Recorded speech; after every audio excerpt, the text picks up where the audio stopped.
And there it is. There it is. Okay, so good morning, everyone, and good morning, Sienna. Good morning. Let me introduce you here to everybody who's listening in. Sienna Doles is the founder of Retrain, a neuroscience based coaching company helping high performance founders and executives train their brain for sharper focus, faster stress recovery, and confident decision making under pressure. Sienna holds a degree in cognitive behavior neuroscience, graduating magna cum laude from the Honors College at Colorado State University, and she's a certified professional coach. Her academic background includes research in brain imaging at the Brain Imaging Research Center at the University of Arkansas for Medical Sciences. Her coaching combines neuroscience, strategic habit design, and personalized mindset tools that deliver tangible results. Clients frequently report up to a 70% reduction in emotional reactivity, doubled proactive decision making, and 10 hours reclaimed weekly. So, Sienna, if you can do that, then then you are our new star. Yeah. So, so talk to me about some of these things, and let's just start with how do we get this clarity of mind that every one of us who are running companies or have a high amount of stress and challenge in our day to day, how do we get our mind focused when the world around us is constantly trying to get us? Yes, that's a great question. And I think first, before jumping into tools, it's essential to understand what that really means to someone because a lot of times with executives that I work with, they don't realize how busy their brain really is until they start to slow down. So, if you've ever noticed yourself getting uncomfortable when you try to relax, or maybe when you're on vacation, having to compulsively check emails or check in with people because you feel like you're falling behind, that is a brain that has adapted to being busy, to being a high performer, but there's a limit to that. You can breach the high performer and go into almost always on mode where your brain's trying to hold too much at once and then it becomes fragmented and your focus gets derailed and you can't pay attention as clearly. So that whole goal of clarity of mind, it's based on how much your brain is actually holding at once. When you have a really clear mind, you're able to take more information in, actually think strategically, take steps back, and move forward with intention instead of being in this reactive state where you're trying to hold on to so much that you get more snappy, you get more bouncy from one thing into another into another. When executives do that and they're constantly moving so fast, it takes a big toll on their performance. When you're having that high task switching, you can have 20 to 40% reductions in productivity just from that alone, from always jumping from one thing into the next. So, in order to actually have a clear mind and a brain that functions how you want it, you have to first know how noisy your brain really is. So, what I like to do with my clients first is have them do a little bit of a check in of, okay, what is contributing to the noise in the brain and what is contributing to signal. So, by noise, I mean things that cloud the mind, things that make you high energy but fragmented. So, things that kind of pull you in multiple directions. So, this could be for some people, it could be actual noise, like sound stimulation outside of them. For someone else, it could be silence. There's different things that create noise for different people. But when you sit down and you ask yourself, okay, what's distracting me? What's pulling me away from what really matters? What's making me so high stimulation? Then you can take a list of these. I like to do up to 10 sources of noise where people can see, okay, this is actually what's pulling me away from what I really want to do.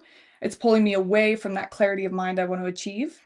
And then after that, create a list of signal sources, which are things that actually move you towards that focused attention state where you can really dial in, where you can shut out the distractions around you. So for some people, this might be physical environmental shifts. So having like a very tidy, organized desk.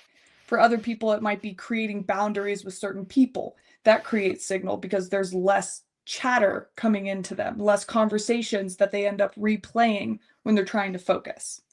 So, in order to really start this process of getting a clear mind, of optimal functioning brain, you have to first clear out what's distracting it, what's making all the noise inside of it, and how can we create more signal. So that is going to be variant for each person, but it's an essential first step. Okay. So what I'm hearing, therefore, is the intent is to be able to separate noise from signal. And I'm just thinking to myself, it's like when I'm in perfect control of everything around me, then I might have my door shut. I'm focused entirely on a task for some period of time. And that might be a 100% ideal state. It just, in reality, that's not as practical as one would think, because the rest of the world is going on around us. And if we're at an office or something, or even if we're at our home office, it's the other distractions that are the texture coming in, the notifications of this or that happening. Someone's opening the door, you're being disrupted. So I Mhm. guess my question is, are there any specific techniques when we're to keep us from moving from an optimal state to Mhm. this very busy, uh, noise centered thing that, as you pointed out, it's going to just require us to switch nonstop and therefore become, as less productive than we normally would. Yeah. And so there are physical tools that you can employ there, but first, before getting there, I will get there, I promise. I want to know when there are physical things that are outside of your control. I see this all the time with people I work with. They don't think they have any control over those things, but they really do. So like doing small shifts, like putting a sign on the door for a focused work block, even if it's just 30 minutes to an hour, that makes a huge difference if you're able to fully dedicate all of your cognitive resources towards one thing without being physically interrupted. And I know that it's really easy to convince yourself that you can't do that and you can't set those boundaries, but the time you end up getting back by setting those boundaries are so incredibly worth it. And you can alter the structure of your day around that too, where you check in with the people you need to check in with before. And so you can go in with the clearer conscience of, okay, no one needs me for like to set off to dampen an alarm right now. No one needs to put out a fire. I'm okay. I can actually dedicate all of my focus towards one thing. And then when the time is up, I will go back out and see how everyone's doing. And also notifications, that's a huge noise signal. So creating boundaries on a phone, on a computer, where the notifications aren't coming in, where you can do this for a set amount of times, or you can set a timer and put it on at will. Either one, those tiny little pop-ups on your computer, on your phone, they take much more mental energy than you think they do. Because even if you're not consciously paying attention to them, your subconscious can still be trying to process it and figure it out while you're trying to push your focus somewhere else. So if you just Mhm. get rid of the notification altogether, you can dial in more of your cognitive resources to actually perform how you want and be more clear.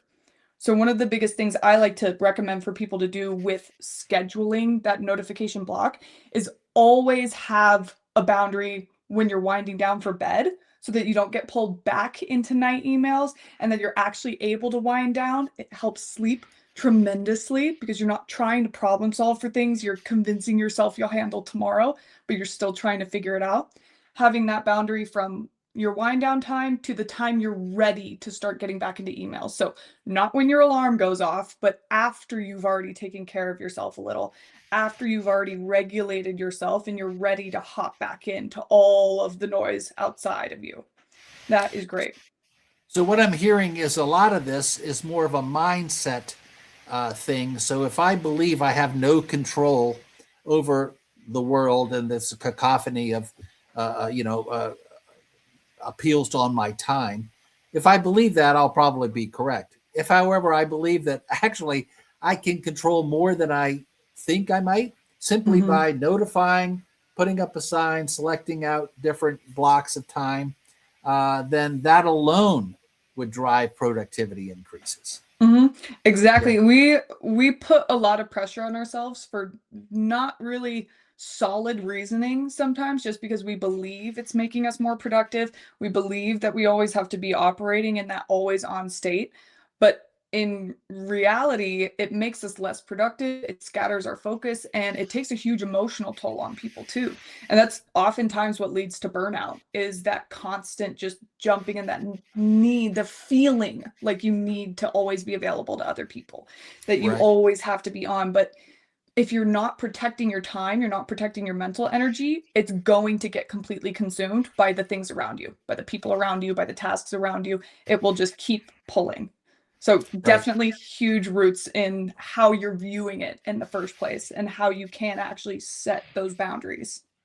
And what about this concept of maybe, and I'm going to use the term loosely, over focus, or spending too much time, down in a particular task, and because I'm on a roll now, and if Mhm. I'm in the zone, is my productivity increasing or is it decreasing if I stay there too long? I think there's always a limit because you don't want to veer into burnout. Honestly, I like to recommend the maximum amount of a full, what I call like a sprint for working, like a marathon, would be 90 minutes, because that is a full ultradian rhythm. And when you look at the more biological rhythms that we run on, 90 minutes is really the max.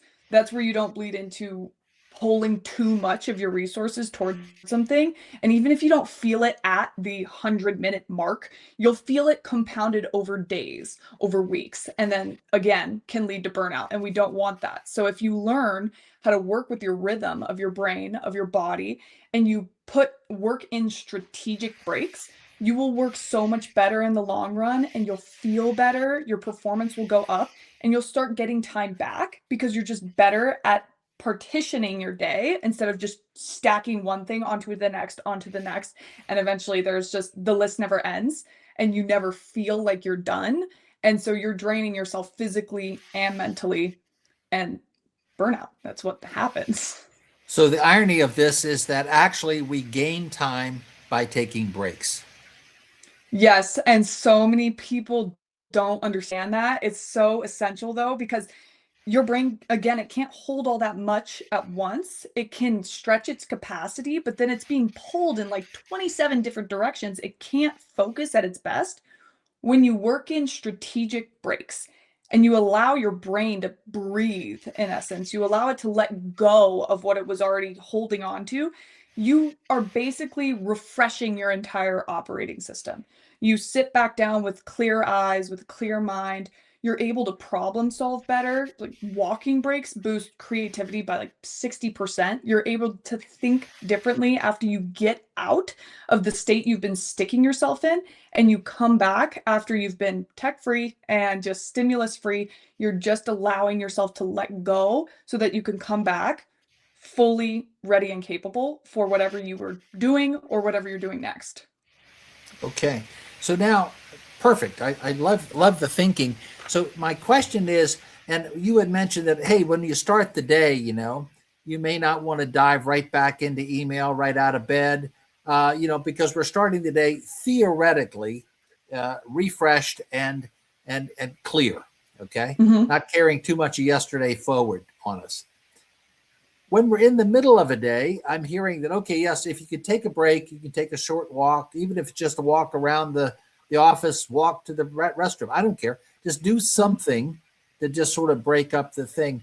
My question is, when I'm in, the mix of it all, okay, Mhm. where a break would not be appropriate because there's a line of people at the door or fires are erupting and everything's going wrong, is there some way, some tool that you could potentially suggest how we could get recentered, how we could clear our mind so we can get back to focus? Yes. So there's a couple. I'll start with two that are the quickest, and then one that if you have up to 5 minutes, it's great. So one that I love to recommend to clients is called finger rubbing. And it's very, very simple. You just take your pointer finger and your thumb and you just stick them together. You close your eyes and you first, before moving or anything, you just focus on the pressure, just how any of the physical sensations you can tune into, pressure, temperature, even your heartbeat, if you can feel it, again, with your eyes closed. And then once you do that for a couple seconds, just start moving them very slowly and try and just get in touch with like the ridges on the fingertips, so the small little ridges, and just put your full focus in this movement and just breathe deeply. And now what that does is it activates your somatosensory cortex in your brain, which will pull you out of any emotion-driven circuits of your brain. So like the amygdala, it's the alarm system of your brain, and it often is firing when you're jumping from one thing to another, trying to handle so many things. You enter a reactive state. So to get out of that, you can pull yourself with mental or physical movements. This is a physical one that's very effective. And it activates a different area of your brain, again, that somatosensory cortex, which then engages areas of the prefrontal cortex. Your prefrontal cortex is your executive brain. So people talk about it like the CEO of the brain. And that's because it's responsible for things like emotional regulation, rational thinking, decision making, all of those things that you want kind of driving throughout the day.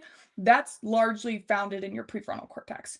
So by focusing on such a small tactile movement, you can engage those brains and shift from an emotional brain to an executive functioning brain. And that's a very small tool, but it's impactful when you just close your eyes a minute, just focusing right on the movement. And then when you develop this enough and you create an anchor between movement and activation of that like focused activation, you can eventually, I would say after a couple of weeks practicing a couple times a day, you can eventually use this with your eyes open in conversation. So I will even do this with clients sometimes to make sure that I am focusing as much as I want to. So I want to give everyone my undivided attention, but sometimes things pop in. So after you practice this enough, you can just use the movement to trigger that focus and use it anytime that you want with your eyes open, which is great. But it does take an anchoring phase. Mm-hmm. Very good.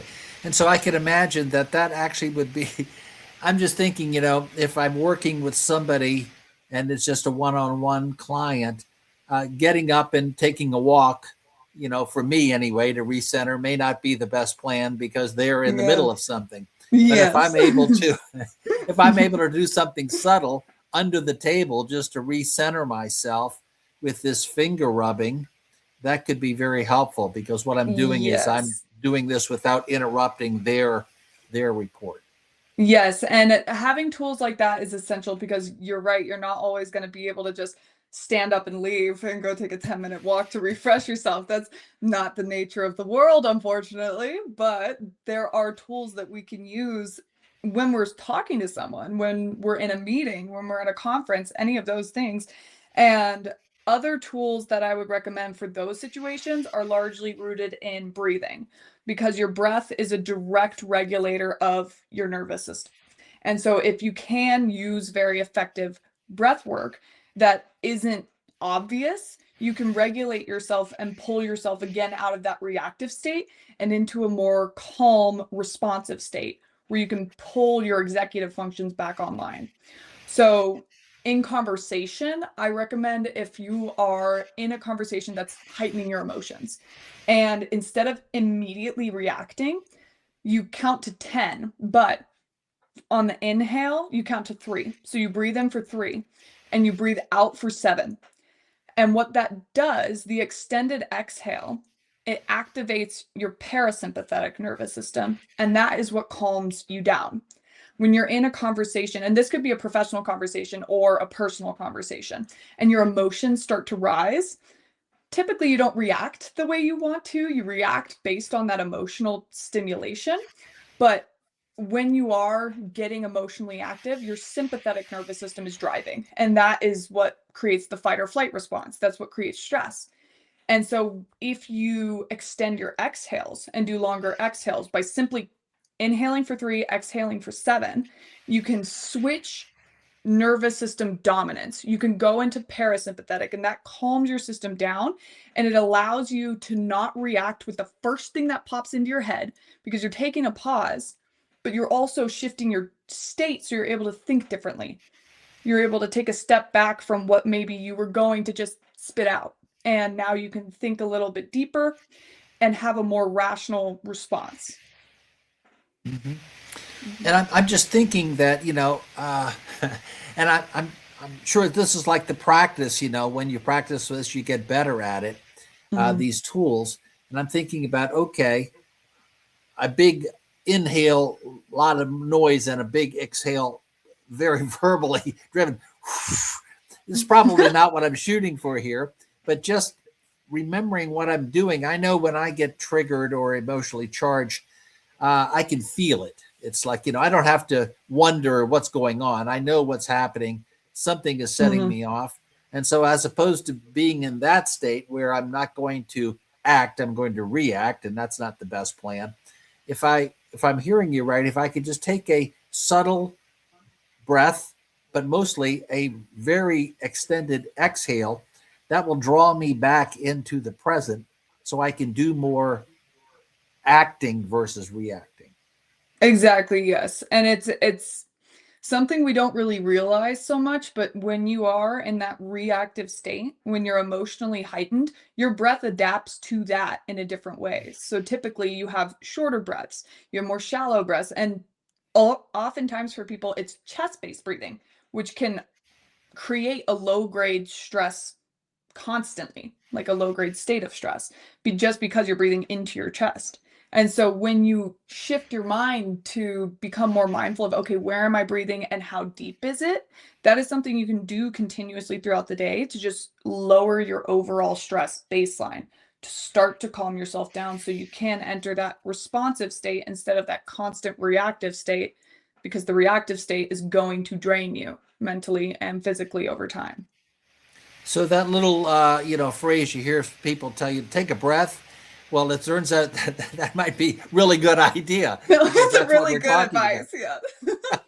It Very is. good. Okay, that's nice. Mhm. Can you think of anything else, other tools, other suggestions on how we can be more optimally, engaged, whether we're Mhm. doing it in a group or individual or just one on one with ourselves? Any other little pointers here? Mhm.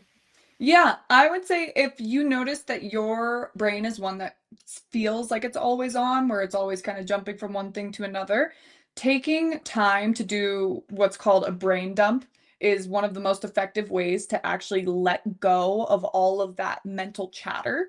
And it's very, very simple. It's just taking a full sheet of paper, setting a timer for 5 minutes, and writing down every thought, every worry, every to do that's been passing through your head and just getting all out on the paper. And the way I like to teach people this is to do it in a very disorganized manner.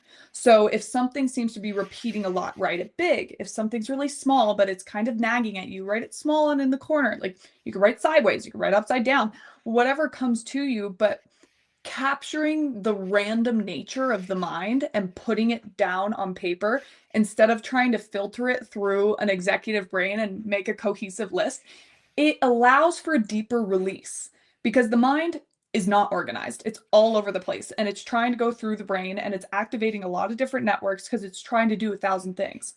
But when you allow it all to let go, when you let it out in a way that makes sense to the mind, in a way that's disorganized and random, you can actually feel at ease because all of that chaos is out in front of you and you can step back and see, okay, wow, I didn't know how persistent this one thought was.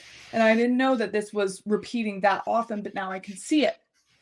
And just acknowledging that, being able to see it for what it is, that provides a sense of peace. But it also creates a segue into, okay, there is a decent amount of things that I need to handle on here. And that's okay. Now you can turn that into a list, but you've gotten everything out. If you don't get everything out, it's going to keep running around in the background. And the ability for your brain to hold things will go down because you'll be cognitive overload. You will be in cognitive overload. And when you're in that state where your brain's trying to hold on to too much, it's harder for your brain to hold new memories. It's harder for it to pay attention. It's harder for it to stay engaged in conversation. All of these basic functions become harder because your brain's trying to do several different things at the same time. So if you're able to have methods where you just let go, so like brain dumping and like regulating your nervous system where you center yourself back, those are all things that start to clear up the mind and then create space in the brain. But it all comes down to consistency and it all comes down to being aware of where your brain's pulling you. Like, what is this sense of urgency? Why is it here? And what's it trying to push you towards? Because if you don't start to question that, it's just going to keep repeating itself. Like, on a very basic level, your entire state of reality is just a repetition of patterns in your brain. If you don't break up the patterns, nothing will ever change. So if you start to be mindful, if you start to ask yourself, okay, what are the patterns that are helping me? What are the patterns that are hurting me? Could be related to focus or not. That is when you have a space to step into to actually initiate change in the first place. Yeah. So I can recapture control, so I can be more focused, have a balanced brain versus a busy brain by simply questioning, what am I feeling? What's going on with me right now? And why don't I take a breath? Why, let me just reset here, because otherwise, like you said, all we're doing is just repeating patterns. And if the patterns are negative, it becomes somewhat of a doom loop versus like, let's just ask a question. What's going on? And if I just ask what's going on, maybe to myself, I'm not quite sure. Well, then let's try to move this something positive, sort of like a virtual improvement, a little virtual cycle versus a doom loop. So, okay, very good. Yeah, the active awareness is essential, but that's opening the door. In order to create steps in the right direction, you have to use tools, you have to use reframing, you have to uproot, all those kind of things. But the first and most critical step is being aware in the first place. Because a lot of people, they just run on repeat and they continue the same cycles that keep them stuck in a certain state. Maybe it is always on, maybe it's not. But whatever state you're in, again, it's repeated by the physical and mental patterns that you keep running through. So if you take a step back and you pause and you say, okay, what patterns are helping me? What patterns are harming me? How can I start to actually change them? That opens the door for true change that lasts. But you have to be able to see it in the first place. And starting with things like brain dumping, nervous system regulation, those are two great tools to start to shift change. But it takes a lot more in-depth reflection and work to make those longer, deeper shifts, because often the patterns you're repeating, they're rooted in beliefs. And if you can't uproot those beliefs and start shifting those, it's a lot harder to just slap on tools as a solution. But if you're willing to look and ask yourself and see what really needs to change, that's where the life-changing processes actually start. Well, okay, that's about as good as a finish that I can imagine. So, what I got was that we can get so much more out of our time, out of our productivity, if we simply are more conscious, are aware of what's going on with us. And in fact, if we practice some of these suggestions that you just gave us here today, and with practice becomes, so we can put those in as patterns, and hopefully they work for us. But the biggest takeaway for me anyway, being very, very low key and pragmatic, is that I'll gain more productivity if I take more breaks. And as crazy as that you sounds, absolutely will. True. Yeah. Breaks are good for the brain. More breaks, the better, but make them strategic. Make sure you're not taking a break on your phone, please. Just right. Like that is the most counteractive break. I just wrote something the other week of how your breaks can actually be hurting your focus if you're not doing them right, if you're not taking a break in a productive way. So let your breaks be mindless. Allow your brain to breathe, and you'll come back and your productivity will improve because of it. Mindless breaks. I'm loving this. Okay. Yes. It's okay to do nothing. Yeah. Yes. Well, thank you very much for that very, very wise insight that it's okay to do nothing, as opposed to, but oh no, what will happen if to me, to the company, to the world? Maybe a lot better than we think. Yeah. Okay, Sienna, I really appreciate you sharing with us today. Of course. Yeah. Happy to be here. Thank you. Perfect. Thanks so much.